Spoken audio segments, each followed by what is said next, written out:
je pense que Saalum laaj nga laaj bu am solo damay fàttali rek que ni ci at bi passé donc précisément 2 mars 2020 et même bien avant 2 mars 2020 gisoon nañ ne si àdduna bi donc tàmbalee ko si réew bu ñuy wax Chine amoon na benn épidémie bu tàmbali woon wër àdduna bi donc avant 2 mars 2020 Sénégal amagul woon benn cas mais avant 2 mars 2020 boobu bien que Sénégal amagul woon cas dañu taxawal li ñuy wax plan de préparation donc Sénégal am na kuréel bu nga xam ne en tout cas ci réew mi mooy toppatoo de façon multisectorielle lépp luy jëm ci wàllu mbas donc mbas bi ak mbas yëpp dafa am li ñuy wax comité national de gestion des épidémies donc ci kaw loolu bu ñu yëgee ne am na yeneen réew yu am mbas mi la ñu commencé liggéey ci benn plan de préparation maintenant ironie du sort plan de préparation boobu bu ñu koy validé en conseil présidentiel ci kanamu monsieur le président de la République ci le Sénégal am premier cas confirmé Covid-19 mais précisément le 2 mars 2020 mu nekk coïncidence bu am solo maintenant depuis 2 mars boobu ba tey fi ñu wax ni épidémie bi wala en tout cas pandémie bi au niveau global épidémie bi concernant le Sénégal mi ngi wëy mi ngi évoluer maintenant particularité bi muy évoluer mooy dafa am période yi nga xam ne dañuy wax que la transmission est faible mooy wàllante bi dafa néew am aussi période yi nga xam ne dañuy wax la transmission est élevée ou elle est importante loolu la ñuy wax communément vague donc toll nañ ci première vague deuxième vague troisième vague ndax pour ñëwaat seen laaj bi da nga ne la mooy variant delta alors dafa am ci wàllu médecine ci wàllu doomu jàng ci wàllu feebar dafa am ay xeetu ay yi nga xam ne ñooy joxe doomu jàngoro ñu ràññee ci bactéries yi mooy feebar yi nga xam ne ay bactéries moo ñu indi comme fièvre typhoïde ñu ràññee ci aussi ay parasites comme sibiru ràññee ci aussi ay champignons comme mycoses yi mais ràññee ci surtout virus yi maintenant particularité virus mooy dafay su multiplier wu mooy si cycle de vie am day multiplier ko mais saa yu multiplier wu day soppeeku donc day soppeeku pour que parce que virus su duggee sa yaram day defar lu ñuy wax ay anticorps yooyu ñooy aar sa yaram ñooy nekk sa soldat yaram pour virus bi su ñëwee ñu faagaagal ko mais virus bi aussi dafa intelligent pour bañ anticorps yooyu xàmmee ko day soppaliku day def lu ñuy wax ay mutation yu bëri loolu moo tax virus bi di ñuy wax coronavirus bi indi Covid-19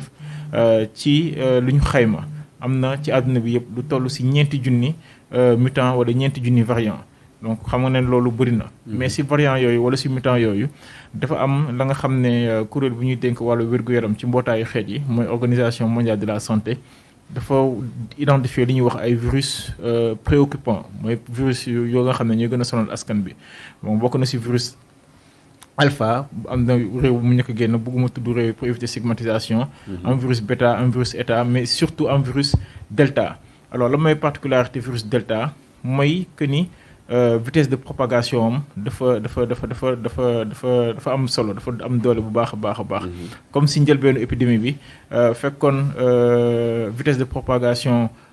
virus bu njëkk bi bu doon circuler V la delta bi moom vitesse de propagation am 9V la wala 10V mooy transmissibilité bi mooy wàllante bi en tout cas day yokku jóge ci benn dem ci fukk donc loolu day wane ne que ni am na solo bu baax a baax ci wàllu transmissibilité loolu moo tax ci vagues yi passé amoon nañ en moyenne ay centaines de cas par jour mais bii da ngay dégg ñu am ay junni cas par jour loolu mooy wane que ni virus delta bi vraiment am na capacité de transmission ba nga xam ne lu jéggi dayo la te effectivement loolu moo waral troisième vague bi parce que ci laboratoire yi mooy ñi nga xam ne ñooy saytu wàllu virus di liggéey ci loolu dañuy wax li ñuy wax ci nasaraan séquençage donc séquençage mooy dañuy xool prélèvement yi su ñëwee ñu xool virus bi xool wax ban moo ci ndax am na ay mutants léegi nii rek ñu ngi jóge benn réunion bu am solo bu nga xam ne njiitu réew mi moo instruire monsieur le ministre de la santé et de l'action sociale monsieur Abdoulaye Diouf Sarr mu koy teewee di ko présider chaque semaine mooy comité national de gestion des épidémies mais laboratoire yi wax nañ que ni soo jëlee ci téeméer prélèvement yu ñëw 70% yi mi ngi virus delta la ça veut dire tey 70% virus yi soo jëlee téeméer juróom-ñaar fukk yi virus delta moo ko waral donc ça veut dire que virus boobu mi ngi law ci réew mi bu baax a baax. léegi toujours ci manifestation virus bi la ñu ne maanaam dañuy gis ne toujours day présenter wu même symptôme bu ñu defee benn recherche dañu gis ne dañuy gis benn information comme quoi que ne chez les jeunes variant delta bi nu muy manifesté woo ay symptômes yu léger lay indi maanaam comme soj bi naka nga gisee loolu. waaw feebar bi coronavirus moom mandarga yi wax nañ ko depuis ci njëlbeen bi même signe li ñuy wax ci nasaraan pseudogrippe c'est un syndrome pseudogrippal donc dafa ndiroox grippe naa si ñëwaat ci kanam donc nu mu lay dikkalee mooy da nga am ay courbatures sa yaram di diis sa yaram di metti ngay socc sa bakkan di xel lu bëri ngay sëqët dem na ci ba ñi nga xam ne dañuy ñàkk seen odorat mooy dara dootu leen xeeñ suñuy defee parfum wala suñuy tiimee lekk dara du leen xeeñ aussi am na ñu nga xam ne seen làmmiñ dootul saf dañuy perdre lu ñuy wax seen goût mooy agasie donc mandarga yooyu yëpp day am aussi mën na am fièvre mooy sa yaram di tàng mais surtout feebar bi su jéggee dayoo da ngay am problème mu nokki te loolu moo tax vraiment virus bi di faagaagal doomu aadama yi parce que day indi ay li ñuy wax difficulté respiratoire ay problème mu nokki loolu moo tax dañ si ñëwaat si kanam ñuy jëfandikoo oxygène si wàllu faj bi mais may taxaw foofu rek que ni tey ci askan bi lu ñu war a ràññee mooy te gis nañ ne si débat en tout cas si débat public bi si réseaux sociaux yi si waxtaanukaay si grand place yi ñi ngi ne non dama grippe ça veut dire que dama jàpp ne dama grippe su ma naanee benn vitamine C tout day arrêté maintenant li ñu ñaax si askan bi mooy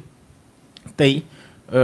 c'est pas au niveau de population mooy du si askan bi dañuy décider wala la ñuy waxee que ni feebar bii kat grippe la wala feebar bii kat coronavirus la wala feebar bii kat sibiru la d'autant plus que tey ñu ngi si période du nawet sibiru day gën a day gën a feeñ donc li ñuy ñaax askan bi mooy képp ku ci am mandarga lu mu ndaw lu mu néew bu toog sa kër ne non dama sibiru bu toog sa kër wax que ni dama grippe demal si bërëbu fajukaay yi ñu defal la test su ñu defalee test waa kër docteur ñoo lay wax précisément ndax lii grippe la ñu jox la garab ndax lii coronavirus Covid 19 la ñu jox la garab ndax lii sibiru la ñu jox la garab maintenant lii arrivé mooy nit ñi dañuy ne dama grippe toog seen kër suñu toogee benn fan ñaari fan juróomi fan ba ay bis feebar bi gën leen faagaagal ñu loof feebar bi atteindre seen poumon yi mooy seen xëtër yi ñu soog a ñëw hôpital alors que day fekk que ni c'est trop tard dañuy ñëw à un stade avancé boo xam ne dañuy am ay complications donc vraiment à ce niveau ñu ngi ñaax que ni nit ñi mandarga bu ñu gis rek ñu dem si waa kër docteur. maintenant comme virus loolu mu ko waxee su ñëwee si yaramu nit ki day produire li ñuy wax ay anticorps ay soldats maintenant plus sa soldats yooyu di nekk ay soldats yu am kàttan plus yow ngay mën a jànkonteel ak virus bi plus ngay mën a xeexal ak virus bi loolu moo tax effectivement jeunes yi mën nañ am infection bi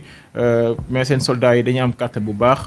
pour xeex ak virus bi. maintenant am na ay recherches yu ñuy def pour xool virus delta ndax am na si wàllu virulence wala su en tout cas si wàllu survenir signe de gravité ndax am na njeexital ba nga xam ne dina ko si indi loolu moo tax que ni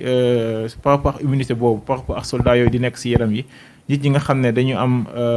benn at yu avancé yi wala ñu am yenn feebar yi nga xam ne day faagagal seen immunité day faagagal soldats yooyu nekk seen yaram yu si mel ni diabète yu si mel ni cancer yu si mel ni insuffisance rénale donc ñooñu feebar bi su ñëwee da lañu gën a faagagal vraiment fii message bu nga xam ne ñu ngi koy wax pour que askan bi retenir ko Médina TV jàpp lañu si diffusion boobu mooy nit ñi bu ñu defal diagnostic seen kër bu ñu def diagnostic seen kër bu ñu def automédication soo amee mandarga bu ndaw jugal dem ko docteur ñu seet la saytu la defal la test wax la ndax da nga am Covid 19 wala da nga am grippe wala da nga am sibiru wala da nga am leneen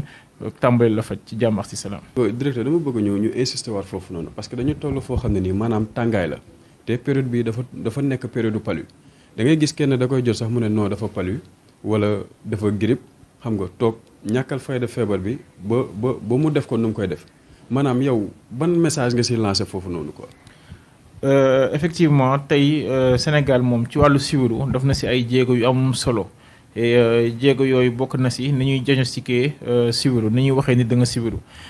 soo fàttali ko ay fukkaat ci ginnaaw wala lu ko ëpp nit sa yaram da doon tàng rek ñu ne la da nga am li ñuy wax si nasaraan paludisme wala sibiru mais léegi xeex bi weesu na foofu am na li ñuy wax si bërëbu fajukaay yëpp que mu nekk si structure hospitalière yi hôpitaux yi que mu nekk si centre de santé yi que mu nekk ba si poste de santé yi même case de santé yi am na li ñuy wax test de diagnostic rapide pour le paludisme mooy dañ lay defal benn test léegi nii jël sa benn toq deret teg ko si benn espèce de disquette espèce de TDR dans les minutes qui suivent ñu wax la yow kat da nga sibiru donc loolu yomb na def diagnostic bi yomb na donc Covid aussi commencé nañu utiliser TDR dañu si ñëw si ginnaaw donc message bi mooy détection précoce prise en charge précoce mooy teel a dem ci waa kër docteur soo amee benn mandarga rek et puis soo demee si waa kër docteur suñ la testé xam ban feebar nga am ñu faj la si jàmm ak si salaam maintenant plus ngay toog sa kër ngay am mandarga feebar bi toog sa kër plus ngay am ay risques bés boo amee complication dem hôpital affaire yi dafay compliqué parce que pour ñenn maladies yi gis nañ ko feebar bi wax naa ko sànq day laal si poumon yi mooy sa xëtër yi di nga xam ne dafa am solo si wàllu noyyi bi soo toogee sa kër day commencé lekk poumon bi te à un stade très avancé mën na dem ba parenchyme pulmonaire bi yëpp mooy sa xëtër yëpp virus bi da koy jeexal donc plus ngay teel jëm ci waa kër docteur plus ngay am chance pour que feebar bi du lu indil benn jàngoro du lu indil benn complication